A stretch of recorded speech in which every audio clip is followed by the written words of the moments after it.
Okay, I shall begin, and we're in the Hebrew letters, the Hebrew Alef-Bet, and we're in the middle of the Alef-Bet and middle of the English alphabet too. We're on the letter here, Nun. So we've done Alef-Bet, Gimel, Daled, Hey, Vav, Zayin, Het, Tet, Yod, Kaf, Lamed, Mem, which has a former and an end letter. And today we're in Nun. So it's a bit like in English, L, M, and N, the middle letters of the Hebrew alphabet, very much like the English one. And Nun is one of the simple letters. I've been explaining that in the book, the Sefer Yetzirah, the letters are divided, the Hebrew letters are divided into three types. The three mother letters, which is Aleph, Mem, and Shin. So we've done Aleph and Mem. We will do Shin much more towards the end. Then there's the 7 double letters. They're the letters that can take a dot in them, which is called a dagesh, and it can change the sound. So B, V. So B with the dagesh and V without it. So there's 7 double letters, and they sort of also stand for the days of the week, obviously, because there's 7. And then there's 12 simple letters, Nun being one of them. I've highlighted it. And so they also take up positions of zodiac and months to them. So they've got a lot going for them. But they also have characteristics of the sort of apertures that we have in our bodies and the things that we do. And so Nun is associated with locomotion, with movement. And so they each have their own action, I suppose, or what they do, sense and action. Nun is the 14th letter of the Hebrew alphabet, but it has a numerical value of 50. As I said, up to Yod, which is 10, it goes 1, 2, 3, 1 to 10, and then it goes up in tens. So it goes, Yod is 10, and then it goes 20, 30, 40, 50. So you can go 50 plus 1, 40 plus 1. So it's done like that. So Nun, while it might be the 14th letter of the Hebrew alphabet, it's got a numerical value of 50 when you're using it to count with, because Hebrew letters are also used for counting. It's got various meanings to it, deceit and kingship being amongst them, fish being the most common one, and miscarriage, I didn't know, but apparently, and a miracle, maybe because of the word miracle-ness. Starts with a nun sound, because nun has the sound n that you make in using your tongue a bit. In the Sefer Yetzirah, the letters don't only have places in space in the universe and in time, months of the year and things like that, but it's also got the different sounds that you make with the different parts of your sound apparatus: throat, lips, palate, tongue, and teeth. And Nun is, funny enough, with the tongue, n, like dalet, ta, l, n, ta. Mem before it is the lips, m sound. This is with a n sound. So it's very interesting where they've managed to put all the different letters into different parts of these 5 parts of the speech apparatus. What does Nun look like? The shape of Nun can be, this part can be quite squared off in the Torah scrolls. In modern fonts, it usually looks like that at the beginning of the word or in the middle of the word. But there's another version of it, which is this long, elongated version, which goes below the line. If it ended above the line, it would look like a vav. So that straight line, but because it goes below the line, a nun at the end of the one. So the bent one and the elongated one. So this one is nun sofit. If it's at the end of a word, it's called the sofit. As I said, there's these 2 versions. This is the word nun, n. The vav can sometimes be a vowel. It's one of the, that and yod can not only be consonants, but they can be vowels. So nun, ooh sound, and this is the end version of it. The bent one, as I said, is the beginning or the middle of the word. The straight one only at the end of the word. And there's a whole explanation about the shapes as well as what they sound like and what they do, where they appear. The one at the beginning of the word is sort of bent over. He serves God with awe or fear. Sometimes it gets translated as. The one at the end is this upright, righteous, tzaddik type person. You have to understand that there are two ways that we talk about serving God. One is with awe and the other's with love. They're both actually aspects of the same thing. Amazement, I suppose, that you are awesome and amazed by God. But this is a sort of bent over, and this is the upright version of the shapes, and they have significance added to them. Nun words, as I said, in Aramaic, nun means fish, and so it's a symbol of fertility, because they're amongst the first creatures told to go out and multiply and swarm everywhere. So they multiply quite rapidly, or they're quite fecund. Other words starting with the neshama is a sort of soul. Nefesh is our sort of soul that is very linked to our body, a sort of vitalizing soul, that if you didn't have it, your cells would be there, but they wouldn't be alive, whatever that is. They'd just be chemicals. So we have a nefesh. Neshama is this higher version of a soul that is more emotional. It links to the understanding of love and awe of God. Other words are like candle. Ner is a candle, and nerot is a plural of it. Ne'eman, a faithful one, is signified by the letter nun, and it has a n at the start and a n at the end. It's quite an interesting one I'll come back to. And Eben, stone, has the nun safit at the end. So this is nerot with a nun at the start, these candles, and Even with a nun at the end. So that's what it looks like if it was typed out in sort of modernish fonts. Meanings, there are other deeper meanings of nun, as I said that before about these other words associated with nun. The Aramaic has it as a fish, and therefore as a fertile thing. It can also come from the Hebrew word nun, to meaning to continue. And there's a sort of noun version of the verb manon, meaning heir, in the sense of the heir continues the lineage as part of that continuing. Joshua's father was called Nun. Joshua, the one that succeeds Moses. We're in Exodus at the moment, and Joshua's already appeared, and he's the son of Nun. The ancient sort of look of Nun is, they call it a sprouting seed, which continues the plant for the next generation. It actually looks more like a semen than just a sprouting seed. It's got that sort of head and tail sort of look to it in the ancient pictograph. But then some seeds look like that as well, just as they're about to sprout. So it's got this idea of continuation about it, which is an interesting link to it. The Zohar also, the Zohar, that mystical, that book that links into the Kabbalah, says that Nun also stands for the word ona, deceit. They play with these words, and I'm not quite sure how they get ona from Nun. But they're saying that to the human eye, the world seems to be controlled by the laws of nature, for one cannot see God. But this is a false reality. It's a total deception. There is this God in the world.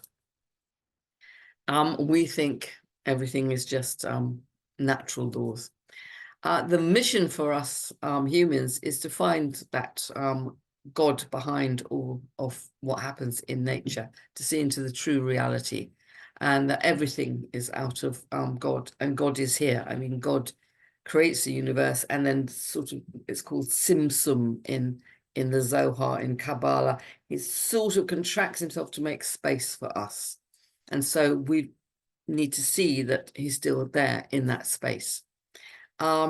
The idea that you see it's better if you cleave to God, you're in awe and love of God, Nun, and observe his commandments, that bent one and that upright tzaddik.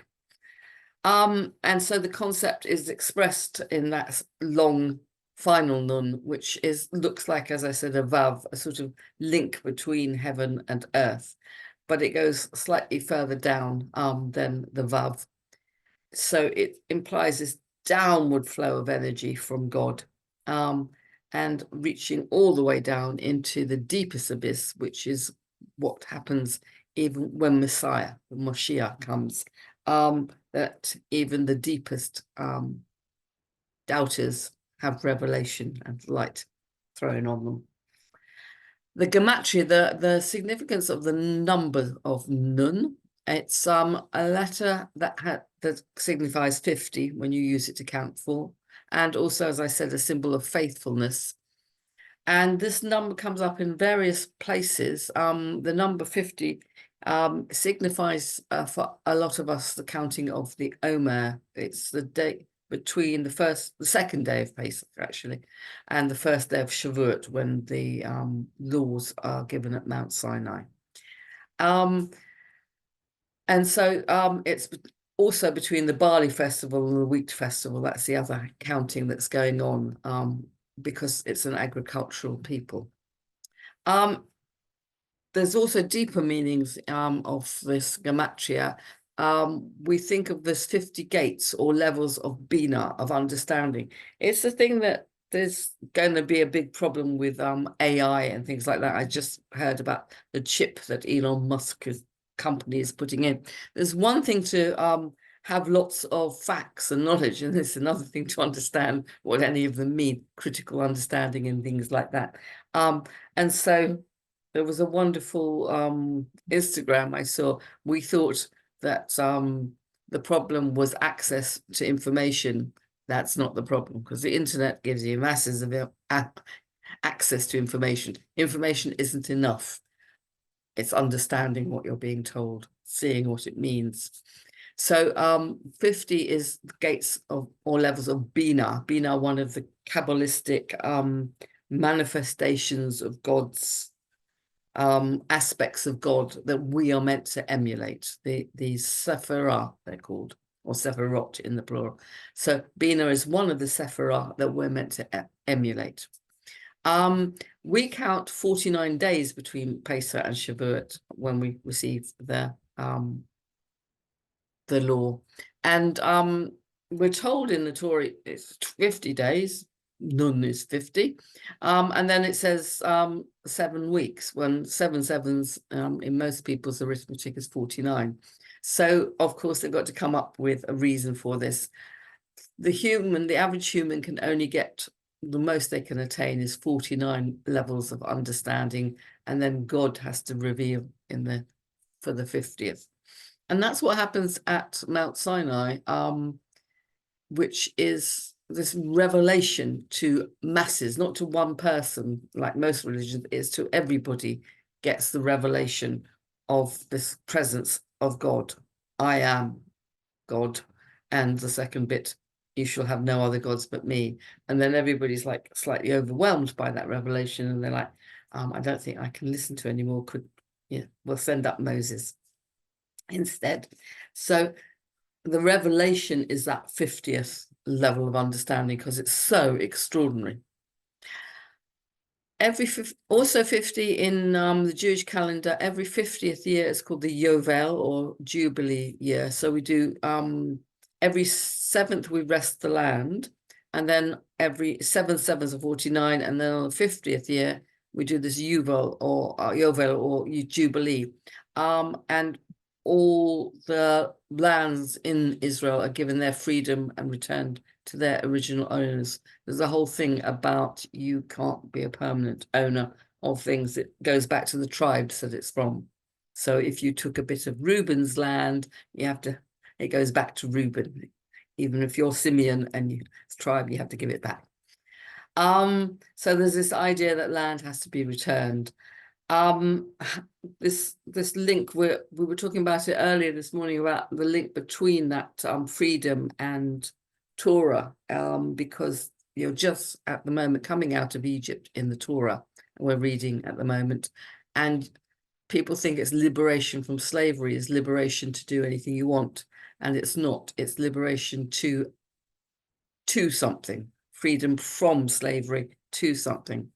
And the idea of receiving the Torah after these 50 days from Pesach, when you liberated, and now you're going to receive the Torah, which has loads and loads of rules in it. What's free about that? What's free about being given lots of rules? It's full of restrictions, and that's not great freedom. But it's a different sort of freedom. It's free from these false materialistic constraints of society, free from self-centeredness. The whole idea is about freedom from your huge ego.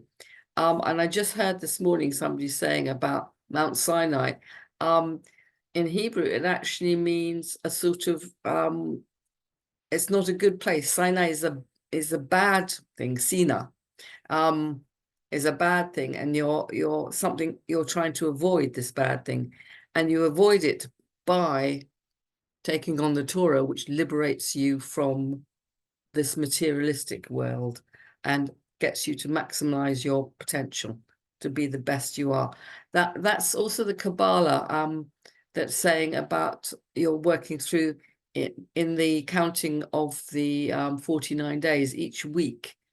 In Kabbalah, you work through a different aspect that you're meant to refine of Sephirah, the 7 lower emotional Sephirah that you're meant to refine each of those weeks. So there's all these linkages between 50 days and understanding and doing the work. There's a lot of work to do it. And so this is all wrapped up in Nun, in this 50, that you have to get out of your ego and enslaved self and into this free self. There's another interesting thing that Nun does, and nobody knows why, but in one bit of the Torah, there's a part where God comes down in a cloud and sits over the house of Israel, and there's a Nun, upside down Nun at the end of that sentence, and an upside down Nun at the end of 2 sentences later. Nun, unlike N, if I turn N upside down, that's what I was trying to show in demonstrating this. If I turn N upside down, it still looks like an N. However much sorry, I'm very good at this. Obviously, it doesn't want to do it. Whichever way I turn it, it looks like an N.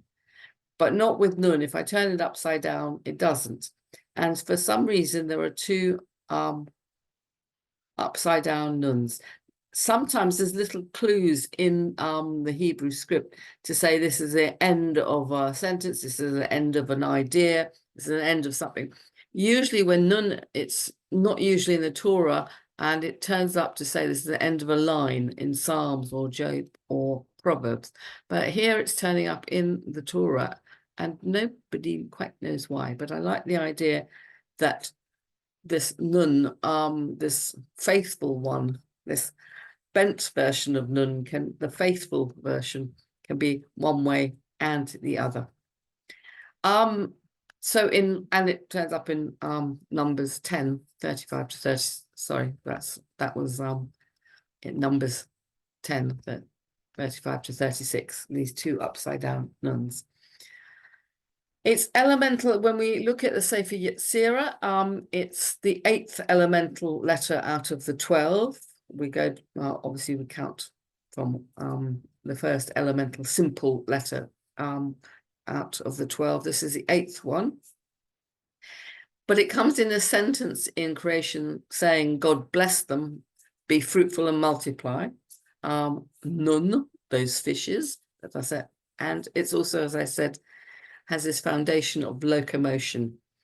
In the year, it's in the zodiac sign, these 12 elementals have zodiac signs. This one's Scorpio. and it's associated with Heshvan, which is also called Ma Heshvan. And in the body, it's given a part called of the body called the stomach. So it gets space. This Scorpio is a group of planets in space. Ma Heshvan is a place in time and in your body. So the Sefer Yetzirah always talks about space, time, and body, body, soul. And as I said, when I look at the 32 paths, because there's the 22 letters and the 10 Sephirot, there each sentence is given a different part to it. And Nun is given sentence 22, God bless them and multiply. So they're linked in different ways, and I'm not going to go through why they're all linked in different ways, but they are. So Nun has this interesting multiplicity to it, and also this idea, this upside down one, the faithful one, any way up, I guess, is still a faithful one, and I quite liked that idea. So I'm going to stop share just for a moment, and I'm just going to go into a short meditation on Nun. So you can enjoy your moment and have a slight rest while you think about well, we're going to meditation mode. So if you'd want to take a couple of nice deep breaths, and just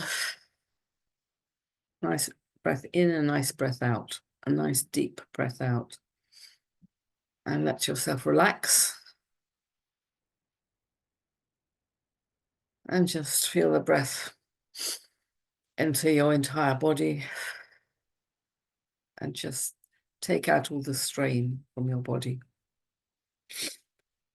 And I think we should just think for a moment about Nun, this strange bent letter, this faithful bent one that's hoping to end up in this righteous, upright version of itself.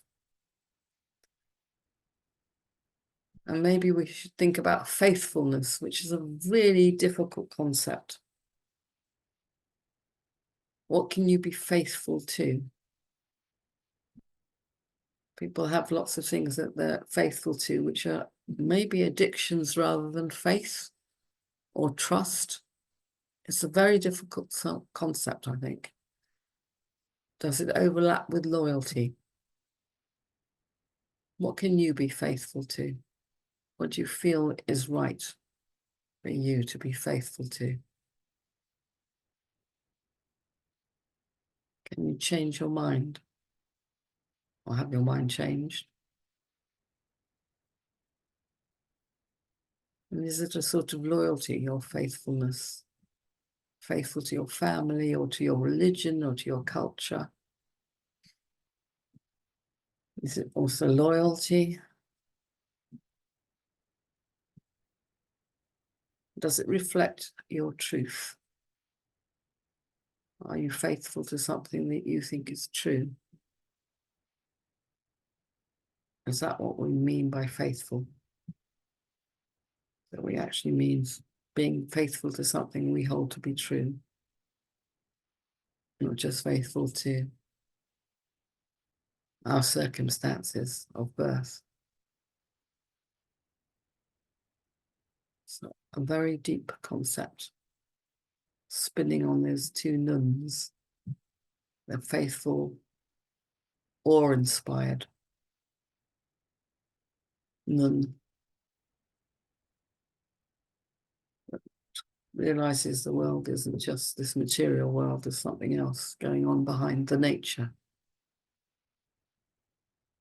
And then it's upright nun, nun Safit, the tzaddik version, seen the truth, holds on to the truth.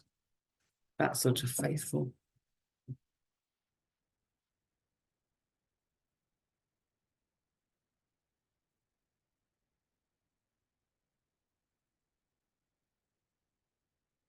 Very difficult concept, I think, faithfulness, being faithful to something that's true.